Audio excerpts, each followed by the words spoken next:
Avant de poser la question, je vais faire une mise au point. Je combats votre politique municipale, mais je vous donne acte qu'en matière de lutte contre l'antisémitisme, vous avez toujours été irréprochable.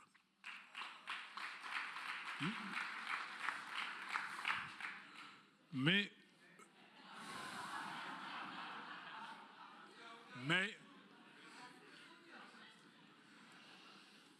non, je suis désolé, mais c'est une question sérieuse. Ce n'est pas le moment et ce n'est pas le lieu du débat. Mais la question qui s'est posée à la droite des alliances avec le RN était une vraie question. Et la question qui sera posée de l'alliance de la gauche républicaine avec LFI sera également une vraie question. Et elle sera tranchée.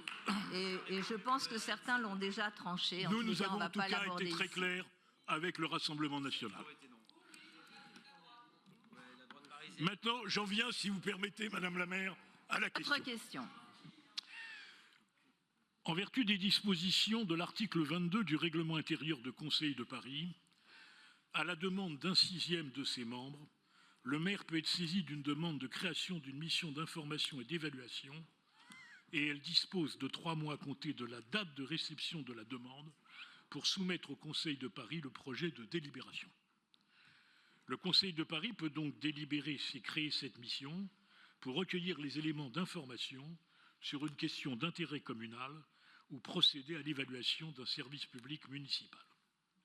Ce droit des conseillers de Paris est encadré par le Code général des collectivités territoriales, à son article L.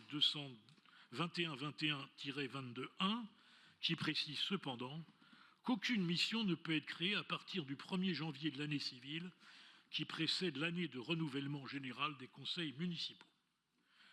Nous avons, Madame le maire, le 2 décembre dernier, à l'initiative des Républicains centristes, Demain Paris, et du groupe Changer Paris, nous vous avez reçu un courrier officialisant notre demande d'une mission d'information concernant le financement des associations de la ville. Ces associations, qui sont nombreuses sur notre territoire, jouent un rôle important et elles bénéficient d'un nombre de financements publics qui est considérable.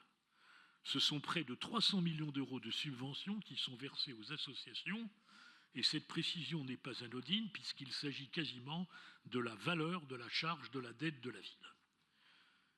Vous n'avez pas répondu et je suis surpris que vous avez choisi d'ignorer cette demande en n'y apportant aucune réponse puisque votre silence vaut désormais refus. Vous mettez toujours en avant la transparence, mais la transparence n'est pas un mot, ce sont des actes et en cette matière, vous avez refusé finalement cette transparence que nous devons aux Parisiens. Par cette mission, nous souhaitions évaluer de manière rigoureuse et indépendante l'attribution et l'utilisation des subventions, leur efficacité, leur pertinence et leur impact sur la collectivité, et cela nous aurait permis de faire des recommandations concrètes pour améliorer le mécanisme de contrôle de ces financements. Aussi, Madame le maire, nous aimerions savoir pourquoi vous avez refusé l'acceptation de cette mission. Merci, Monsieur Spinner.